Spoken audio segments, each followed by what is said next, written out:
ونستغفره ونؤمن به ونتوكل عليه ونعوذ بالله من شرور انفسنا ومن سيئات اعمالنا من يهده الله فلا مضل له ومن يضلل فلا هادي له ونشهد ان لا اله الا الله وحده لا شريك له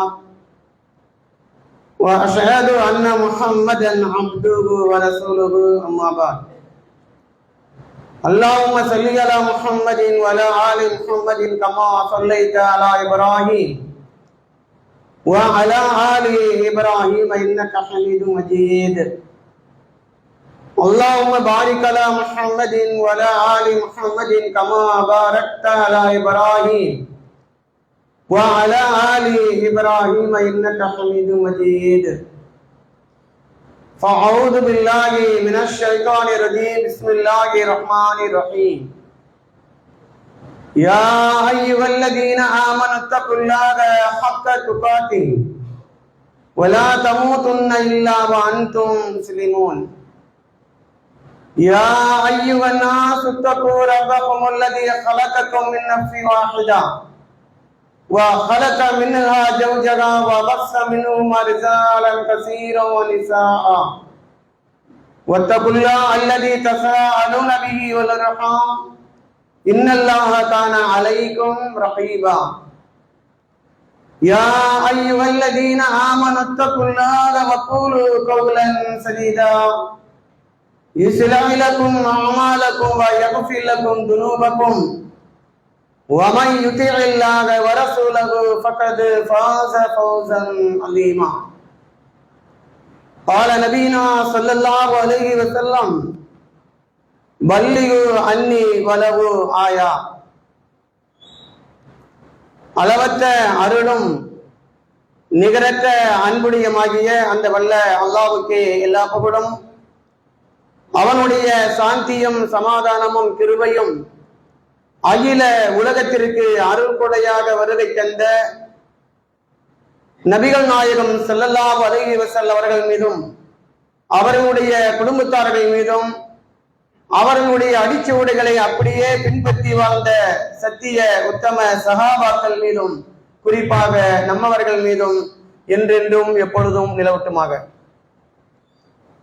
அன்பிற்கினிய சகோதர சகோதரிகளே, தாய்மார்களே, பெரியோர்களே, அல்லாஹ்வுடைய மாபெரும் கிருபையால் அவனால் கடமையாக்கப்பட்டிருக்கின்ற இந்த சிறப்புக்குரிய ஜும்மாவிலே கலந்திருக்கின்றோம். இந்த நல்ல ஒரு வாய்ப்பு நல்கிய அந்த அல்லாஹ்வுக்கு எல்லா புகழும், அல்ஹம்துலில்லாஹ். அன்பிற்கினிய சகோதர சகோதரிகளே, அல்லாஹ் தஆலா இந்த உலகத்தில் மனித இனத்தை படைத்து இந்த உலகத்தில் மனிதன் எப்படி வாழ வேண்டும் என்பதற்காக தீனுல் இஸ்லாம் என்ற மார்க்கத்தை வழங்கியிருக்கின்றான்.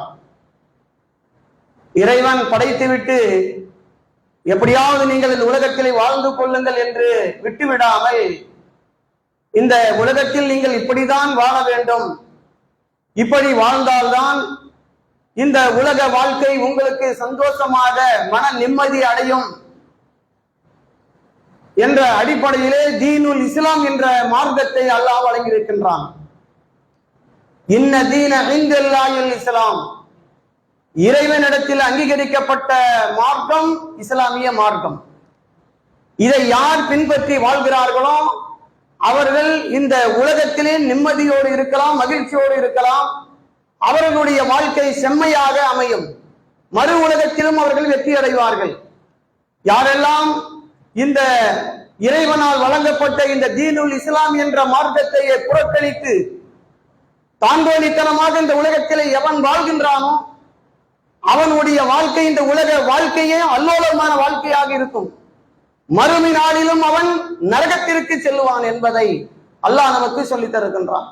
அப்படிப்பட்ட தீனுல் இஸ்லாம் என்ற மார்க்கத்தை நாம் எல்லாம் பின்பற்றி இந்த உலகத்திலே வாழ்ந்து கொண்டிருக்கிறோம். இப்படி வாழ்ந்து கொண்டு இருக்கின்ற முஸ்லிம்களாகிய நாம் இந்த உலகத்திலே வெற்றி அடைய வேண்டும், முஸ்லிம்கள் வெற்றி கொள்ள வேண்டும். தீனுல் இஸ்லாம் என்ற மார்க்கம் உலக அளவில் வெற்றி கொள்ள வேண்டும் என்பதுதான் எல்லா மக்களுக்கும், எல்லா மக்களுக்கும் உள்ளத்தில் இருக்கின்ற ஆசை, விருப்பம்.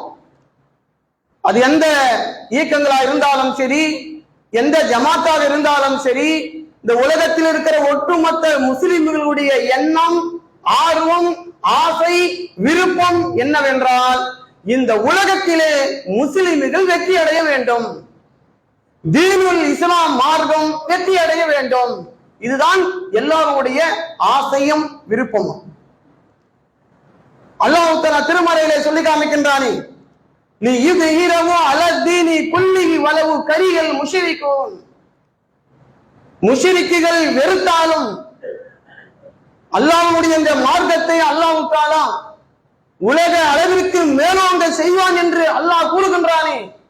எனவே இந்த மார்க்கம் மேலோங்க வேண்டும், எல்லோருக்கும் ஆசை. வரஐத்தன் ஆசை எதுகுலூன ஃபீ தீனில்லாஹி அஃப்வாஜா.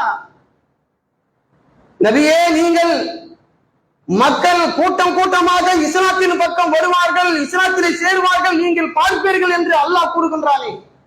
அப்படிப்பட்ட ஒரு காலம் வருகிறது என்று சொன்னால், மக்கள் கூட்டம் கூட்டமாக இஸ்லாத்திற்கு வருகிறார் என்று சொன்னால் எல்லோரும் ஆசைப்படுகிறார்கள், எல்லோரும் விரும்புகின்றார்கள், எல்லோரும் இதை பார்த்து சந்தோஷம் அடைகின்றார்கள். எனவே இந்த உலகத்திலே முஸ்லிம்கள் வெற்றி அடைய வேண்டும் என்றால் இஸ்லாம் வெற்றி அடைய வேண்டும். முஸ்லிம்கள் இந்த உலகத்திலே வெற்றி கொள்ள வேண்டும் என்று சொன்னால் ஆரம்பமாக இஸ்லாம் வெற்றி அடைய வேண்டும். முஸ்லிம்களுடைய வாழ்க்கையிலே அவர்கள் பொருளாதாரத்திலே அவர்கள் இழந்து விட்டார்கள், கல்வித்துறையிலே அவர்கள் முன்னேறி விட்டார்கள். இஸ்லாம் ஒரு பக்கம் பின்னாடி இருக்கிறது என்று சொன்னால் இது வெற்றி என்று நாம் சொல்ல முடியாது. இஸ்லாமும் முஸ்லிமும் ஒன்று கொண்டு பிணைந்தது, தொடர்பு உள்ளது. இஸ்லாம் வெற்றி அடைந்தால்தான் முஸ்லிம்கள் வெற்றி அடைவார்கள் என்பதை இஸ்லாமிய வரலாற்றிலிருந்து நாம் பார்க்கின்றோம். நபிகள் நாயகம் ஸல்லல்லாஹு அலைஹி வஸல்லம் அவர்களுடைய வாழ்க்கையிலிருந்து நாம் பார்க்கிறோம். நாம் இஸ்லாமை கடைபிடிக்கவில்லை என்று சொன்னால் முஸ்லிம்கள் வெற்றி அடைய முடியாது. அல்லாஹ்வுடைய மார்க்கத்தை கடைபிடிக்கும் பொழுதுதான், முழுமையான முறைகளை கடைபிடித்து வாழும் பொழுதுதான் முஸ்லிம்கள் இந்த உலகத்திலே வெற்றி அடைய முடியும். இஸ்லாமிய மார்க்கத்தை ஒரு பக்கம் தள்ளிவிட்டு இந்த உலக வாழ்க்கைதான் என்ற அடிப்படையிலே தேடினார்கள் என்று சொன்னால் இந்த உலகத்திலே ஒருபோதும் முஸ்லிம்கள் வெற்றி அடையவே முடியாது. இதுவரைக்கும் நம்ம பார்த்து கொண்டு இருக்கிறோம். நாம் முஸ்லிம்கள் வெற்றி அடைந்திருக்கிறார்களா என்று சொன்னால் நிச்சயமாக இல்லை என்று நான் சொல்ல முடியும். நாம் அதனால் இஸ்லாமிய மார்க்கம் வெற்றி அடைந்தால்தான் முஸ்லிம்கள் வெற்றி அடைவார்கள். பார்க்கிறோம், இப்பொழுது கிறிஸ்தவ உலகத்தை நாம் பார்க்கின்றோம். கிறிஸ்தவம் அவர்கள் பொருளாதாரத்தில் முன்னேறிவிட்டார்கள், கல்வியிலே முன்னேறிவிட்டார்கள். அவர்கள் இன்னும் நிறைய விஷயங்களில் அவர்கள் கிறிஸ்தவர்கள் முன்னேறிவிட்டார்கள். ஆனால் கிறிஸ்தவம் எங்கே போய் கொண்டிருக்கிறது? ஐரோப்பா நாடுகளிலே சர்ச்சைகள் எல்லாம் குறைந்து கொண்டு வருகிறது. இருக்கிற சர்ச்சைகள் எல்லாம் கோயில்களாக மாறுகிறது. இருக்கிற சர்ச்சைகள் எல்லாம் பள்ளிவாசலாக மாறிக்கொண்டிருக்கிறது. கிறிஸ்தவம் என்று சொன்னால், கிறிஸ்துமஸ் என்று சொன்னாலே அது உலகத்திலே ஒரு நாள், ஒரு விடுமுறை, கிறிஸ்துவ ஒரு விடுமுறை என்று கொண்டாடப்படுகிறதே தவிர, ஆனால் கிறிஸ்துவம் அது பின்னாடி இருந்து கொண்டிருக்கிறது என்பதை தான் கிறிஸ்தவனுடைய உலகத்தில் நாம் பார்த்து கொண்டு இருக்கிறோம். ஆக இஸ்லாம் வளர்ந்தால்தான் முஸ்லிம்கள் வெற்றி அடைய முடியும். இஸ்லாமிய மார்க்கத்தை பின்பற்றி வாழும்போதுதான் முஸ்லிம்கள் இந்த உலகத்திலே வெற்றி அடைவார்கள் என்பதை சரித்திர ரீதியாக நாம் பார்க்கின்றோம். ஆக முஸ்லிம்கள் இந்த உலகத்தை வெற்றி அடைய வேண்டும் என்று சொன்னால் என்னென்ன அம்சங்கள் நமக்கு தேவைப்படுகிறது, இதை நமக்கு சிந்திக்க வேண்டும். நாம் உலகத்தில் இருக்கிற முஸ்லிம்கள் அனைவரும் சிந்திக்க வேண்டும். ஏன் இந்த உலகத்தில் இருக்கிற முஸ்லிம் நாடுகள் முன்னேறாமல் ஏன் இருந்து கொண்டிருக்கிறது?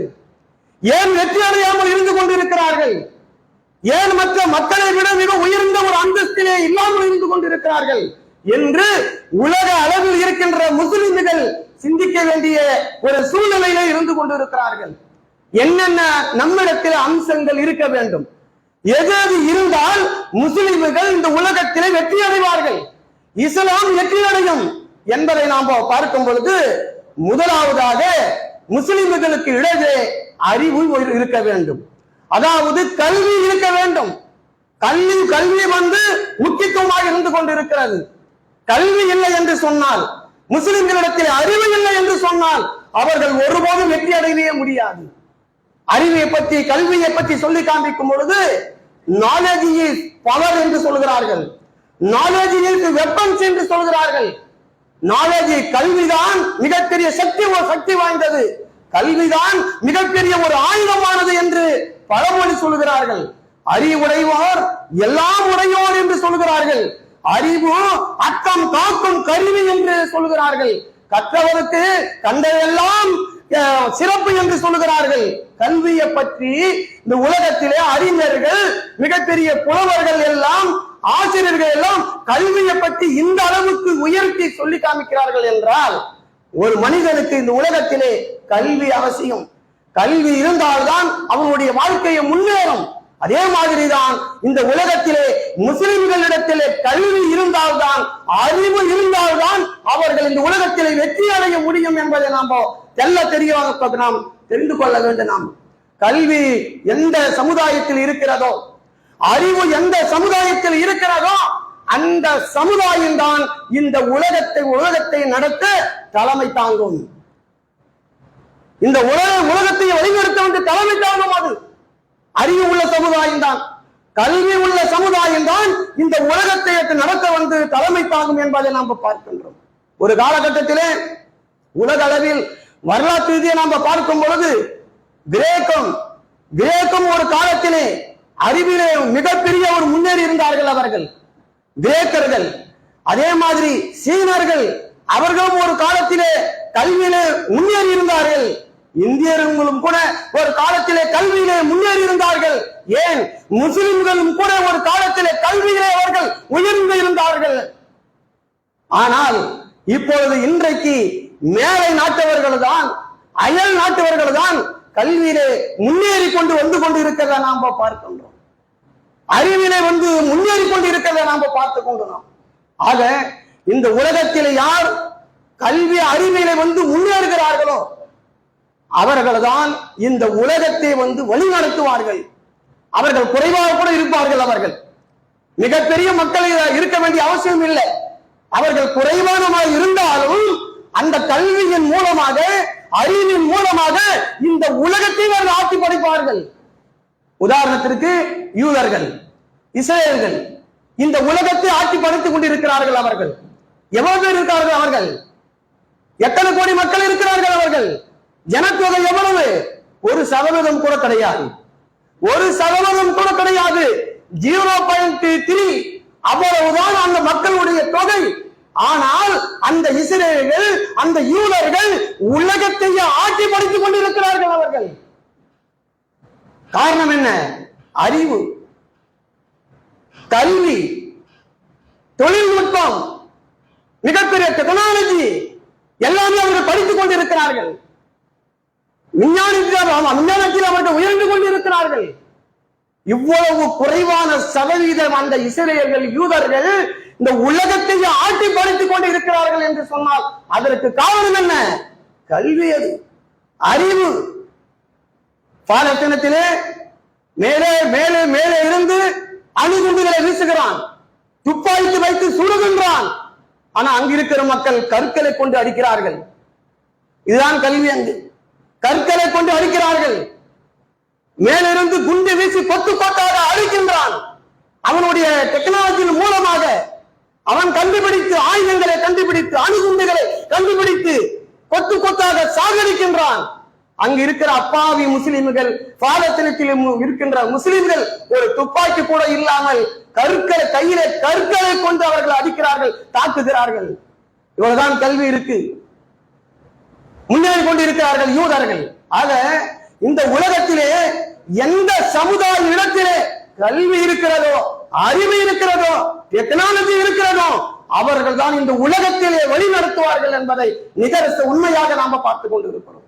அதனாலதான் இஸ்லாம் கல்விக்கு வந்து முக்கியத்துவம் வழங்குகிறது.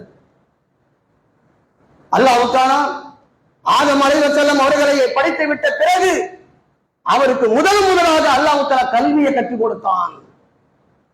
வஅல்லம ஆதமல் அஸ்மாஅ குல்லஹா, ஆதமுக்கு நாம் அனைத்து பொருள்களையும் நாம் கற்றுக் கொடுத்தோம் என்று கூறுகிறான் அல்லாஹ். ஆதமிற்கு எல்லா பொருள் மட்டும்தான், எல்லா விஷயங்களையும் அல்லாஹ் தஆலா ஆதம் அலைஹிஸ்ஸலாம் அவர்களுக்கு கற்றுக் கொடுத்தான். அவர்கள் கற்றுக்கொண்டார்கள். பார்த்தீர்களா? தொழுகுங்கள், நோன்பு வைங்க, இபாதத்து சொல்லவில்லை. அல்லாஹ் தஆலா கல்வியை முதலாக ஆதம் அலைஹிஸ்ஸலாம் அவர்கள் கற்றுக் கொடுக்கின்றான். இப்படியே பல நபிமார்களுடைய வரிசையாக நம்ம பார்க்கும் பொழுது இறுதி தூதர் முகமது நபி ஸல்லல்லாஹு அலைஹி வஸல்லம் அவர்களுக்கும் கூட முதலாக இறைக்கப்பட்ட வசனம் இக்ர, படி, அறிவு தேடிக்கொள், தெரிந்து கொள், படி. நபிகள் நாயகம் ஸல்லல்லாஹு அலைஹி வஸல்லம் அவர்களுக்கு முதல் வசனமே அறிவு தேடிக்கொள் என்று அல்லாஹ் தஆலா கூறுகிறான், கட்டளையிடுகின்றான். எப்படிப்பட்ட ஒரு காலகட்டம்!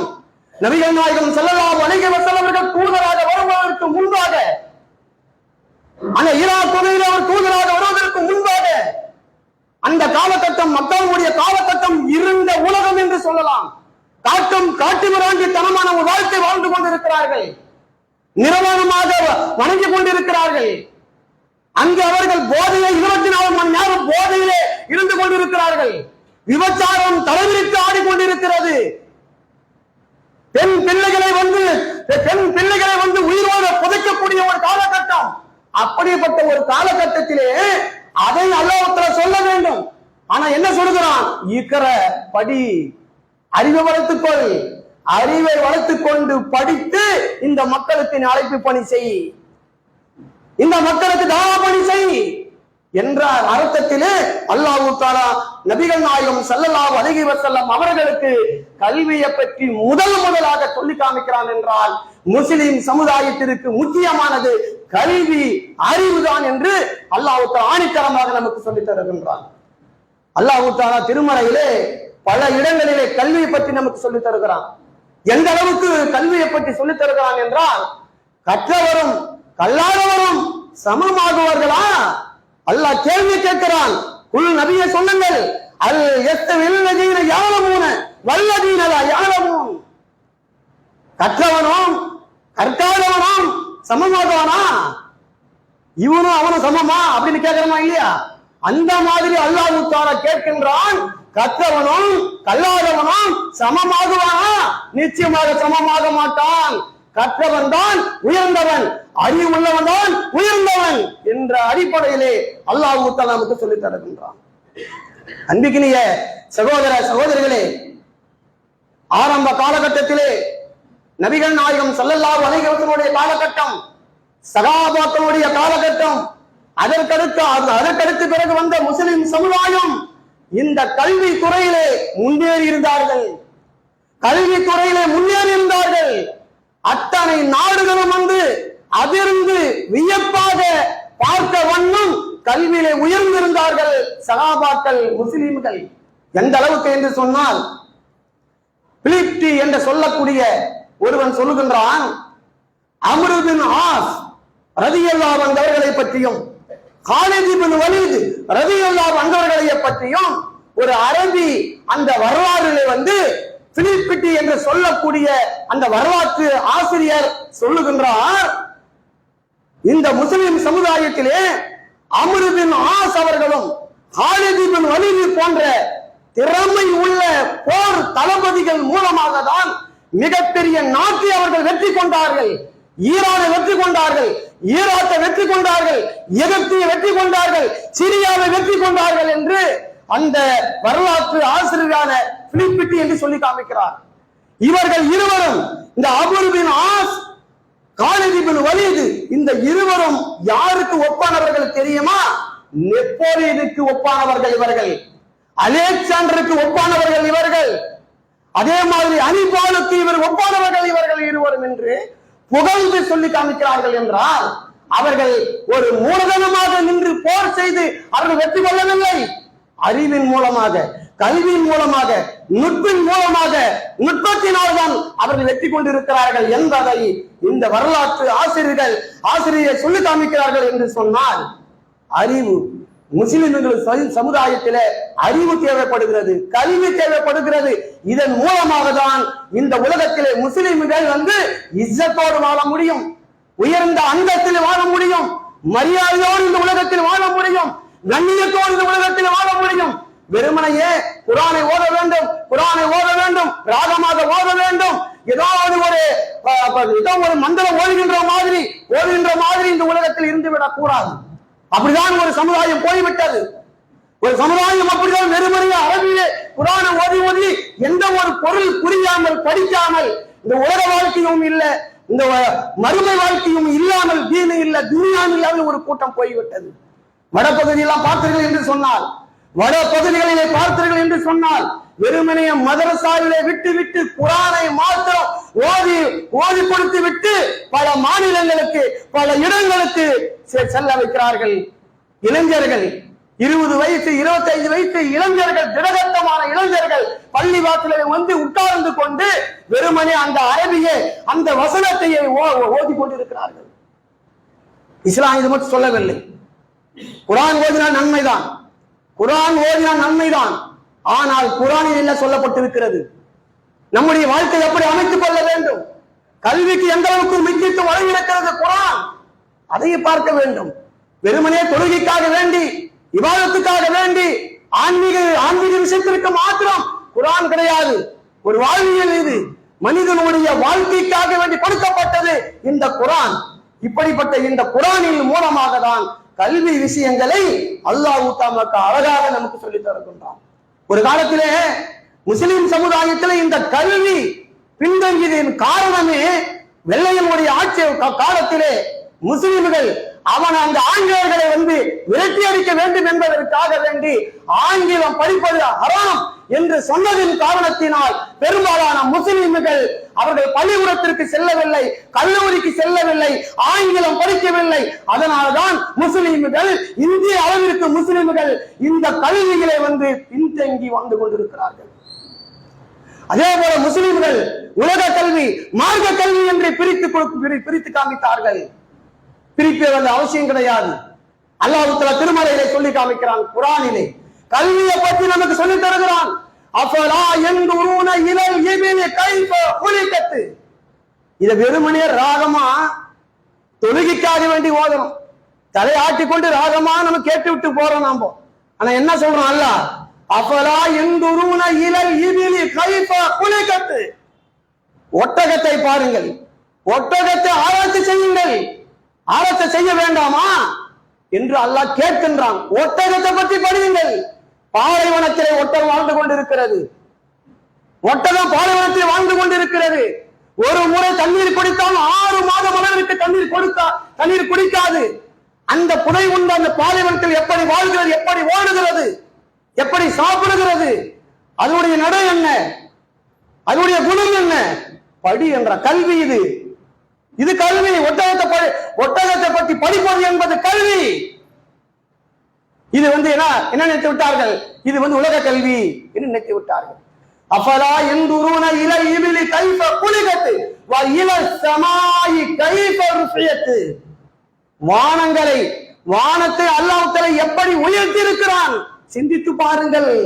வானவியல் சப்ஜெக்ட், வானவியலை பற்றி படி.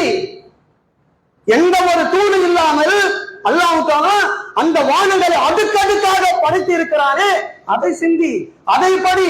மற்றவன் படிக்கிறான், வானவில் சம்பந்தப்பட்ட அவன் படிக்கிறான், அவன் கண்டுபிடிக்கிறான், இங்கிருந்து என்னென்னவோ கண்டுபிடித்து சொல்லுகின்றான். முஸ்லிம்கள் எங்கே? முஸ்லிம்கள் என்ன கண்டுபிடித்திருக்கிறார்கள்?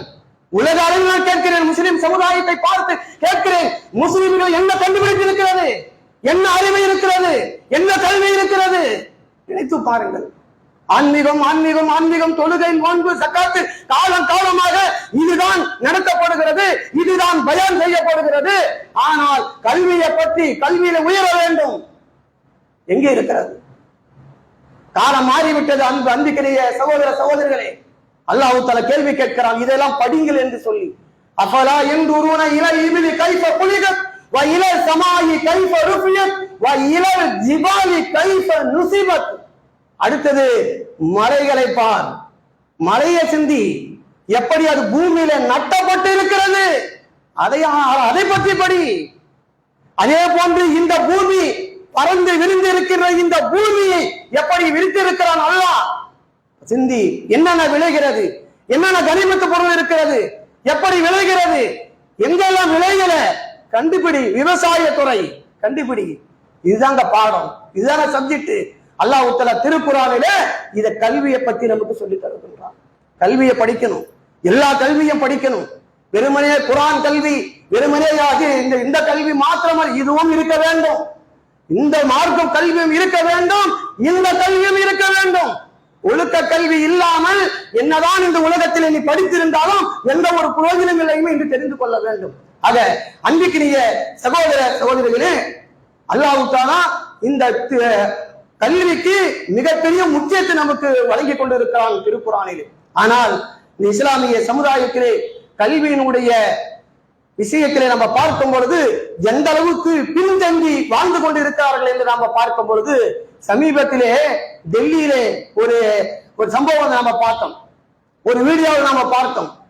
அதாவது மதரசாவிலே படிக்கக்கூடிய மாணவர்களிடத்திலே, அவன் 10வது 12வது 9வது படிக்கின்ற மாணவர்களிடத்திலே ஒரு பேட்டி கேட்கிறார்கள்.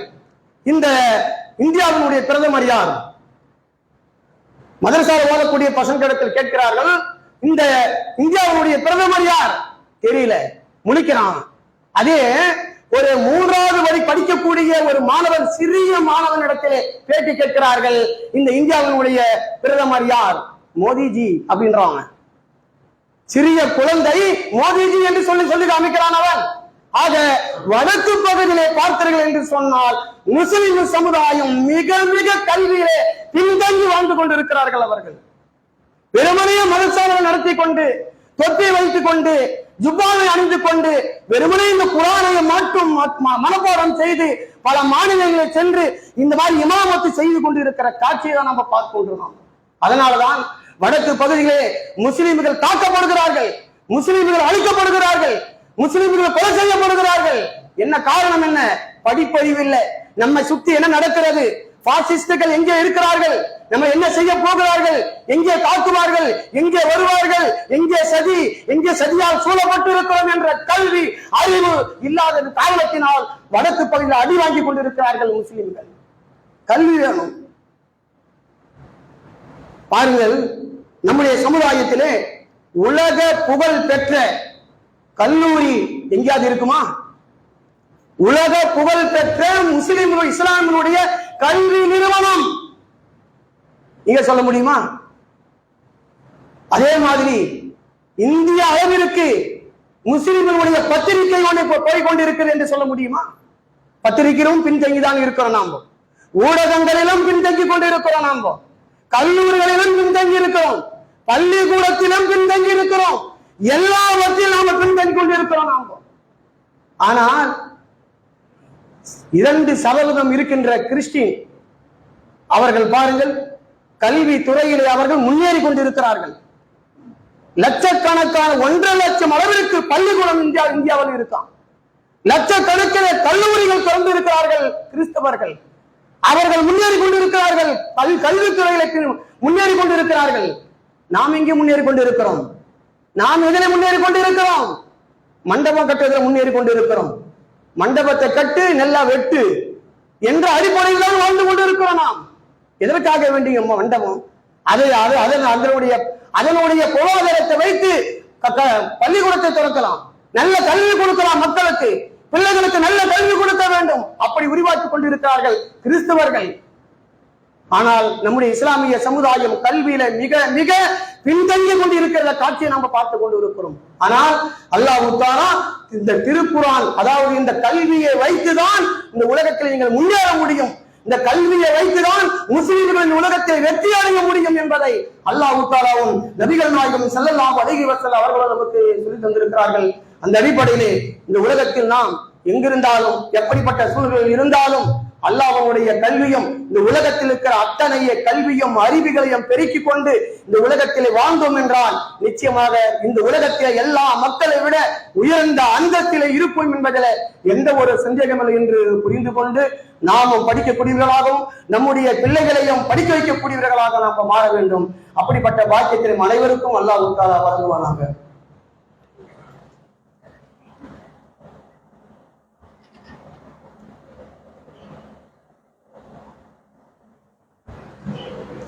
அல்ஹம்துலில்லாஹி ரப்பில் ஆலமீன் வஸ்ஸலாத்து வஸ்ஸலாமு அலா ரசூலில் கரீம். அம்மா பாத். அன்பிற்குரிய சகோதர சகோதரிகளே, கல்வி முக்கியத்துவம் எந்த அளவுக்கு முக்கியத்துவம் என்பதை பற்றி நம்ம இந்த ஜும்மாவிலே சுருக்கமாக சில விஷயங்களை நாம் தெரிந்து கொண்டோம். அன்பிற்குரிய சகோதர சகோதரிகளே, இஸ்லாமிய சமுதாயம் கல்வி இல்லாத காரணத்தினால், அறிவு இல்லாத காரணத்தினால் ஒடுக்கப்பட்ட ஒரு சமுதாயமாக வாழ்ந்து கொண்டிருக்கிற காட்சியை நாம் பார்த்து கொண்டு இருக்கிறோம். இப்போ பார்த்தீர்கள் என்று சொன்னால், இந்தியாவிலே 32,000 பேர் முஸ்லிம்கள், அப்பாவி முஸ்லிம்கள் சிறையிலே வாடிக்கொண்டிருக்கிறார்கள். 32,000 முஸ்லிம்கள் சிறையில், அப்பாவி முஸ்லிம்கள், எந்த ஒரு தவறும் செய்யாத முஸ்லிம்கள் வாழ்ந்து கொண்டிருக்கிறார்கள். இதற்கு பாசிஸ்டம் சொல்லுகிறது, அவர்களுக்கு யாரும் இந்து வக்கீல்கள் வாதாடக்கூடாது. இந்து வக்கீல்கள் அவர்களுக்கு வாதாடக்கூடாது என்று சொல்லி வைத்திருக்கிறார்கள். இந்த 32,000 மக்கள் சகோதரர்கள் முஸ்லிம்கள் அங்கே இருந்து மௌத்தாக வேண்டிட்டான். இப்போ எத்தனை வக்கீல்கள் இருக்கிறார்கள்? நம்முடைய சமுதாயத்திலே எத்தனை வக்கீல்கள் இருக்கிறார்கள்? எண்ணிடலாம், என்ன கூட கிடைக்காது நமக்கு. அப்ப இந்த மாதிரி வக்கீல்கள் இல்லாத காரணத்தினாலும் கூட அப்பாவி முஸ்லிம்கள் சிறையிலே வாடிக்கொண்டிருக்கிறத பார்க்கிறோம். நாம் அதுவும் படிக்கணும். அறாமா? அது படிப்பது அறாமா? மருத்துவம் படிப்பது அறாமா? இன்ஜினியர் படிப்பது அறாமா? புவியியல் பத்தி படிக்கிறது அறாமா? வானவியல் படிப்பதற்கு பற்றி அறாமா? அது எல்லாமே படிக்கணும். அல்லாஹ் எதையெல்லாம் அறாம் என்று சொல்லிட்டனா அதை விட்டு விட்டு சாராயம் காசுவது, குடிப்பது ஹராம், பன்னியை சாப்பிடுவது, பன்னியை விற்பது ஹராம், நாயை விற்பது ஹராம், இப்படி அல்லாஹ் சொல்லி இருக்கிறான். நபி ஸல்லல்லாஹு அலைஹி வஸல்லம் அவர்கள் சிலையை சொல்லி இருக்கிறார்கள். மற்றது எல்லாமே படிப்பது நமக்கு கூடும். எனவே வருங்காலத்தில் நம்முடைய பிள்ளைகளை நன்றாக படிக்கக்கூடியவர்களாக நாம் மாற்ற வேண்டும். அல்லாஹ்வுடைய மார்க்கமாக அதையும் படிக்க வேண்டும். அதே போன்று இந்த உலகத்தில் இருக்கிற அத்தனை கல்விகளை படிக்க ரெண்டும் வேண்டும். இஸ்லாமும் வேண்டும், இதுவும் வேண்டும்.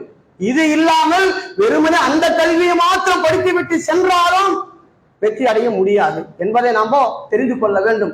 அதனால்தான் நம்முடைய ஜமாத் சார்பாக இந்த மக்களை வென்றெடுப்பதற்காக, தௌஹீது கொள்கையிலே மக்களை வர வைக்க வேண்டும் என்பதற்காக, இவர்களை ஷிர்கில் இருந்து பிதத்தில் இருந்து மக்களை வென்றெடுக்க வேண்டும் என்பதற்காக சுமார் 35 ஆண்டு காலமாக இந்த தௌஹீது பிரச்சாரத்தை செய்து கொண்டிருக்கிறோம். அல்லாஹ்வுடைய மாபெரும் கிருபையை அடுத்த மைல்கல் என்னவென்று சொன்னால், இந்த மக்களுக்கு, இந்த முஸ்லிம் சமுதாயத்திற்கு கல்வியை கொண்டு வர வேண்டும். தீன் கல்வியும் இந்த உலக கல்வியும் நம்ம கொண்டு வர வேண்டும் என்பதற்காக அல் ஃபித்ரா என்ற ஒரு பள்ளிக்கூடத்தை நிறுவி சிறப்பாக நடந்து கொண்டிருக்கிறது. அது 5 வரைக்கும் நடக்கும். அந்த 5 வயதுக்கு பிறகு அவர்கள் 6ஆவதுக்கு போகிறார்கள் என்று சொன்னால் அவர்கள் வெளியிலே விட்டுவிடக் கூடாது. திரும்பவும் அவர்கள் 6, 7, 8, 9, 10, 12 இந்த மாதிரி பள்ளிக்கூடத்தை அளவிற்கு அவர்களை கொண்டு வர வேண்டும். அப்படியே கல்லூரியாக உருவாக்க வேண்டும் என்ற அடிப்படையிலே நம்முடைய ஜமாத் அதற்காக வேண்டி செயல்பட்டுக் கொண்டு இருக்கின்றது. வருங்காலத்தே இந்த கல்விக்கு முக்கியத்துவம் வழங்கிக் கொண்டிருக்கிறது நம்முடைய ஜமாத் என்பதை நம்ம புரிந்து கொள்ள வேண்டும். ஆக அன்பிற்கினிய சகோதர சகோதரிகளே, மாணவர்களை கருத்தில் கொண்டு, இளைஞர்களை கருத்தில் கொண்டு, வாலிபர்களை கருத்தில் கொண்டு இந்த வாலிபர்களை, இந்த மாணவர்களை உயர்ந்த உள்ள சமுதாயமாக, நல்ல ஒழுக்கம் உள்ள ஒரு சமுதாயமாக உருவாக்க வேண்டும் என்பதற்காக வேண்டி நம்முடைய ஜமாத் சார்பாக மாணவர்களுக்காக ஒரு இயக்கம் ஏற்படுத்தி இன்ஷா அல்லாஹ் இவர்களுக்காக ஒரு மிகப்பெரிய ஒரு மாநாடு, இந்த வாலிபர்களையும் மாணவர்களையும் படித்த மாணவர்களையும் கல்வித்துறையில் இருக்கின்ற, அதே போன்று தொழில்துறையில் இருக்கின்ற அத்தனை மாணவர்களையும் அழைத்து மிகப்பெரிய ஒரு மாநாடு நடத்த இருக்கிறோம். திருச்சியிலே ஆகஸ்ட் மாதம் நடத்த இருக்கிறோம். அதற்கு ஒரு முன் உதாரணமாக அறிமுக ஒரு கூட்டமாக வருகின்ற திங்கட்கிழமை மாலை 7 மணி அளவில் வின்சென்ட் ரோட்டில் இருக்கின்ற அந்த முஸ்லிம்களுடைய பள்ளிவாசலில் வைத்து அறிமுக கூட்டம் ஒன்று நடக்க இருக்கின்றது. எனவே வந்திருக்கின்ற உங்களுடைய பிள்ளைகளையும் உங்களுடைய மாணவர்களையும் உங்களுடைய இளைஞர்களையும் அங்கு அனுப்பி வையுங்கள். அவர்களை சிறந்த சமுதாயமாக, சிறந்த மக்களாக, நல்ல ஒழுக்கம் உள்ளவர்களாக, சிறந்த நல்ல ஒரு அறிவு உள்ளவர்களாக, படிப்பு உள்ளவர்களாக மாற்றுவதற்கு ஒரு வாய்ப்பாக இருந்து கொண்டு இருக்கிறது. எனவே வந்திருக்கின்ற சகோதரர்கள் அதற்கு அனுப்பி வைக்குமாறு அன்போடு கேட்டுக்கொள்கின்றோம். எனவே இந்த உலகத்தில் நாம் எல்லா இடங்களிலும் எல்லா சூழ்நிலையிலும் அல்லாஹ்வுடைய மார்க்கமாகிய அதை படித்து உணர்ந்து அதன் அடிப்படையில் இந்த உலகத்தில் வாழ்ந்தோம் என்றால் நிச்சயமாக இந்த உலகத்தில் மறு உலகத்தில் வெற்றி அடையலாம். அப்படிப்பட்ட நல்ல மக்களாக ஆகுவதற்கு அல்லாஹ் நம் அனைவருக்கும் தௌஃபீக் செய்வானாக. வாஹிர் தவானா அல்ஹம்துலில்லாஹி ரப்பில் ஆலமீன்.